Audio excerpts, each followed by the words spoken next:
Bonjour et bienvenue dans cette nouvelle vidéo support de formation Excel où nous allons aborder l'outil valeur cible. Vous pouvez télécharger ce fichier qui servira d'exemple dans un lien sous la vidéo. L'outil valeur cible n'est pas très connu dans Excel et pourtant il va nous faire gagner un temps très précieux. Alors pas tous les jours, on n'a pas besoin tous les jours de cet outil, mais ponctuellement il est fort utile. À quoi il sert? Il sert à faire les calculs à l'envers. C'est-à-dire il va remonter dans les enchaînements de calculs pour nous donner une valeur de départ imposée. Je m'explique. Ici, un tableau très simple. Vous avez des produits, des prix unitaires et des quantités.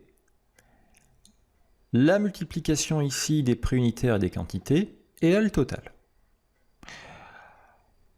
Nous avons un kit de douche à l'italienne, du carrelage et de la colle à carrelage, pour un total de 2086 €.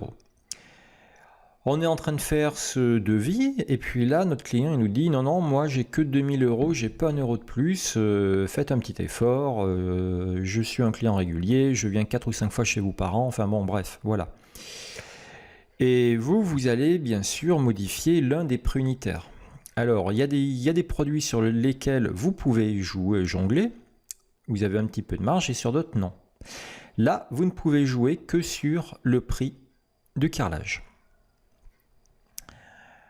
Il faut donc qu'on modifie ce prix pour obtenir ici pile poil 2000 €. Bien sûr qu'une fois que j'aurai modifié cette cellule, celle-ci sera modifiée, et donc celle-ci sera modifiée. D'accord? C'est une cascade. Alors là, j'ai deux méthodes. Soit je passe un temps fou à tâtonner, 33,5, ça va pas.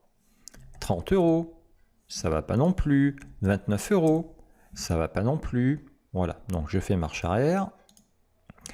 Soit je passe un temps fou à tâtonner, soit je connais Excel et je sais que dans l'onglet Données, dans Analyse de scénario, il y a quelque chose qui s'appelle valeur cible. Voici la fenêtre de cet outil valeur cible. Alors, pour ceux qui débutent avec valeur cible, cette fenêtre n'est pas très bien compréhensible, et pas très explicite, on va dire. Hein. Beaucoup de débutants s'y perdent.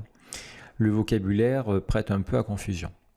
Alors, tout ce que je pourrais vous dire, c'est que les deux premiers paramètres, cellule à définir et valeur à atteindre, correspondent à la même cellule. Voilà, explication. La cellule à définir, j'enlève ça, ce sera ça.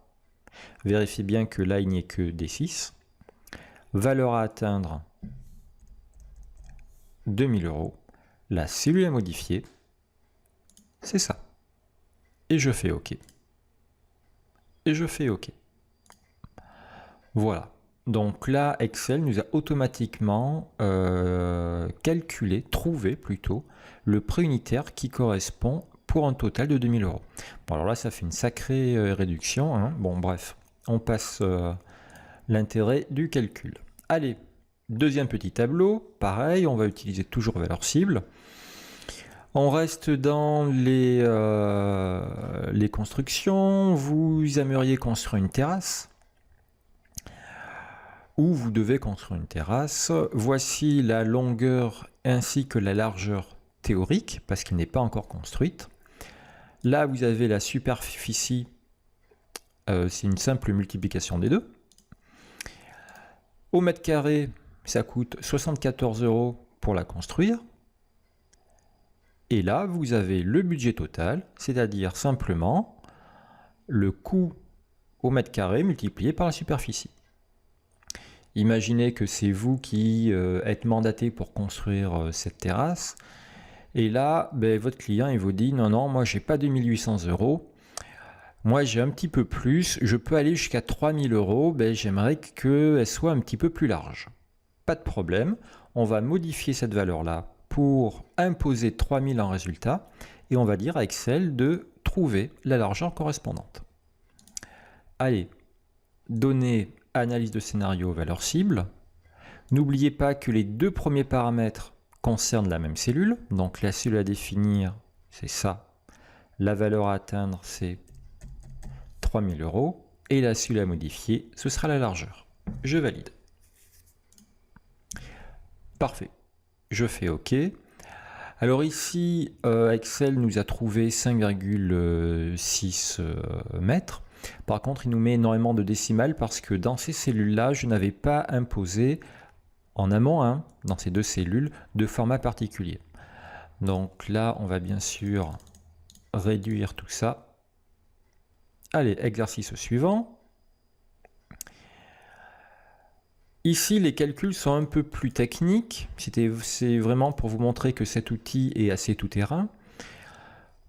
Vous avez ici une matrice, un tableau de correspondance avec des corps de métier. Il y a un CDP, un chef de projet, un développeur, un technicien et un infographiste. Ici, vous avez les coûts journaliers de ces personnes. Et vous avez un projet à budgétiser. La phase d'étude dure 14 jours et elle est affectée au CDP. Ici, vous avez une fonction recherche verticale qui vous affichera le prix par jour du CDP. Vous avez la phase d'analyse qui dure 21 jours, encore pour le CDP, donc le même coût. Ici, développement 152 jours, c'est pour le développeur, 380 € le développeur. La livraison est de 10 jours. Pour un technicien, 350 € la journée pour le technicien.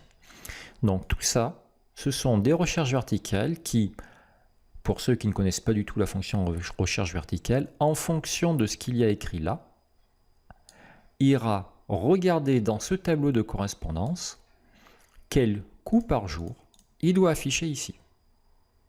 Voilà. Là, vous avez les multiplications, le coût par jour multiplié par le nombre de jours, et ici, la somme de tout ça. Vous obtenez 75 960 €. Et avant de finaliser votre proposition, vous savez d'emblée que là, ça ne passera pas. Que 75 000, ça ne passera pas. Et que vous aimeriez plutôt que ça tombe vers les 72 000. Allez, on va dire 72 000. On ne peut pas déroger le nombre de jours. Eh bien, on va taper sur les coûts par jour.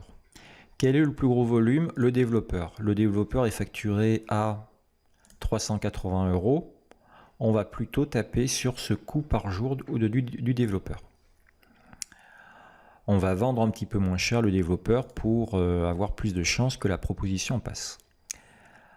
Bien entendu, on ne va pas modifier cette cellule. Cette cellule-là n'est que l'affichage de ça en fait, le miroir de cette cellule B26.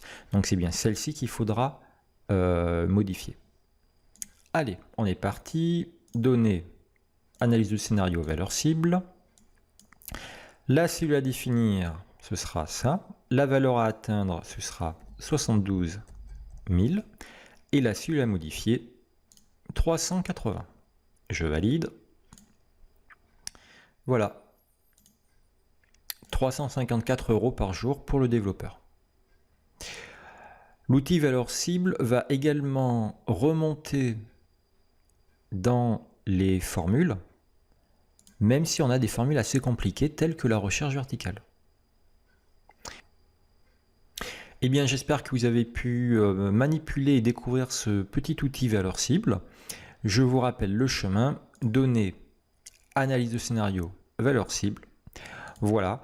Pour les débutants, il est normal de tâtonner au début entre ces trois critères-là. Souvenez-vous simplement que les deux premiers représentent la même cellule.